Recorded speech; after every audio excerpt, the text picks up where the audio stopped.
Friends, నమస్తే అండి. Welcome back to my channel. మనలో చాలామందికి ఎన్ని రకాల కూరలున్నా కూడాను కంపల్సరీగా రోటి పచ్చడి ఉండాలి కదా!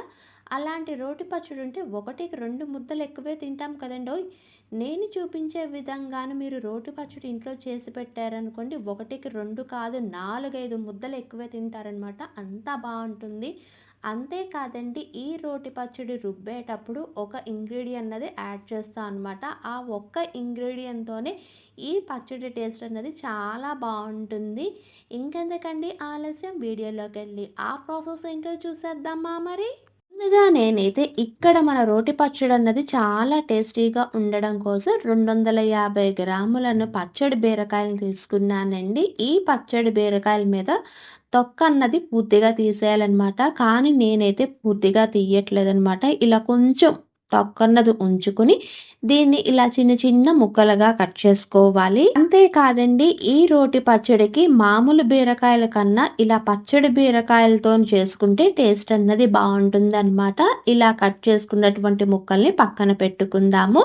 తర్వాత పొయ్య వెలిగించి పాన్ పెట్టుకొని దీనిలోకి 1 టేబుల్ స్పూన్ ఆయిల్‌ని వేసుకోవాలి. ఆయిల్ అన్నది కొంచెం వేడెక్కిన తర్వాత దీనిలోకి 2 టీ స్పూన్ జీలకర్ర, 1 టీ స్పూన్ ధనియాలు, మీకు రుచికి అనుగుణంగా పచ్చిమిరపకాయలు, నేనైతే సగానికి కట్ చేసుకున్నటువంటి 4 కారం ఉన్నటువంటి పచ్చిమిరపకాయలను వేసుకుంటున్నానండి. ఇక్కడ ఫ్లేమ్ మాత్రం లో ఫ్లేమ్‌లోనే పెట్టుకొని, ఈ పచ్చిమిరపకాయల మీద లైట్‌గా తెల్లగా వచ్చే అంతవరకు వేపుకోవాలనమాట.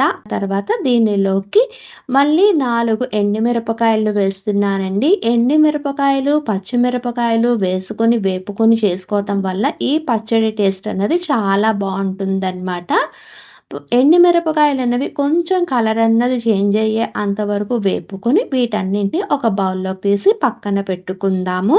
తర్వాత ఇదే పాన్‌లోకి 1 టీ స్పూన్ ఆయిల్‌ని వేసుకొని మనం ముందుగా కట్ చేసుకున్నటువంటి బీరకాయలు ఉన్నాయి కదండీ! వాటిని కూడా యాడ్ చేసుకొని దీనిలోకి పావు టీ స్పూన్ పసుపును కూడా వేసుకొని అన్నీ బాగా కలిసేటట్టు కలుపుకోవాలనమాట.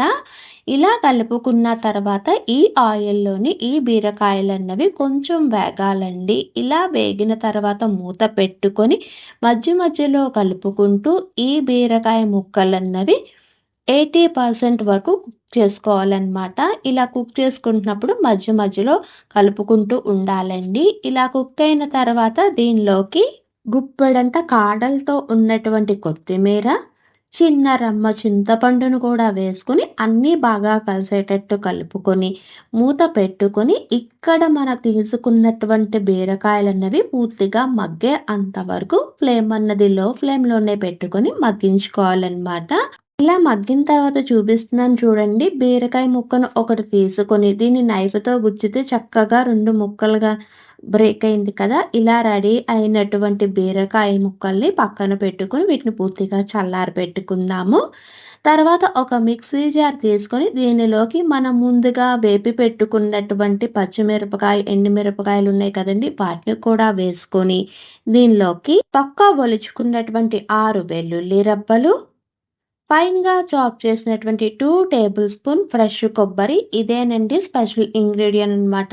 ఇది వేస్తేనే మన చట్నీ టేస్ట్ అనేది చాలా బావుంటుంది. తర్వాత దీనిలోకి రుచికి అనుగుణంగా ఉప్పును కూడా వేసుకొని కొంచెం కోర్స్‌గా గ్రైండ్ చేసుకోవాలనమాట. ఇలా గ్రైండ్ చేసుకున్న తర్వాత మనం ముందుగా మగ్గపెట్టుకున్నటువంటి బీరకాయ ముక్కలను కూడా వేసుకొని వాటర్ అన్నది అస్సలు యాడ్ చేయకుండా ఫైన్ పేస్ట్‌గా చేసుకోవాలండి. ఇలా చేసుకున్నటువంటి బీరకాయ పచ్చడిని పక్కన పెట్టుకుందాము. మళ్ళీ పొయ్య వెలిగించి పాన్ పెట్టుకొని దీనిలోకి 2 టేబుల్ స్పూన్ ఆయిల్‌ని వేసుకోవాలి. ఆయిల్ అన్నది కొంచెం వేడెక్కిన తర్వాత దీనిలోకి శనగపప్పు, ఆవాలు, జీలకర్ర కలిపినటువంటిది 2 టేబుల్ స్పూన్ తీసుకున్నానండి తాలింపు గింజలు. తర్వాత దీనిలోకి కొంచెం క్రష్ చేసుకున్నటువంటి 7, 8 వెల్లుల్లి రబ్బలు, ఒక రెమ్మ కరివేపాకు, 4, 5 ఎండుమిరపకాయలను కూడా వేసుకొని తాలింపుని అంతా బాగా వేపుకోవాలండి. ఇలా వేగినటువంటి తాలింపులోని మనం ముందుగా రుబ్బి పెట్టుకున్నటువంటి బీరకాయ పచ్చడిని కూడా వేసుకొని అంతా బాగా కలిసేటట్టు కలుపుకొని ఒక్క నిమిషం మాత్రమే ఉంచుకొని పొయ్యన్నది ఆఫ్ చేసేయాలనమాట. ఇలా రెడీ చేసుకున్నటువంటి బీరకాయ పచ్చడిని వేడి వేడి అన్నంలో కొంచెం నెయ్యి వేసుకొని తినండి. నేను చెప్పేదానికన్నాను మీరు ఒక్కసారి చేసి తింటే ఈ పచ్చడన్నది అస్సలు మర్చిపోరనమాట. అంత బావుంటుంది. నేనండి ఎప్పుడూ చేసుకునే విధంగా కాకుండా బీరకాయ పచ్చడిని ఒక్కసారి ఇలా కొబ్బరిని కలిపి చేసి చూడండి. టేస్ట్ అన్నది చాలా బావుంటుందనమాట. 1కి 5 ముద్దల అన్నం తింటారు. అంత బాగుండేటువంటి బీరకాయ పచ్చడి మీరు కూడా ట్రై చేసి ఎలా వచ్చిందో ఆ ఫీడ్‌బ్యాక్‌ని కామెంట్ రూపంలో తెలియజేయండి.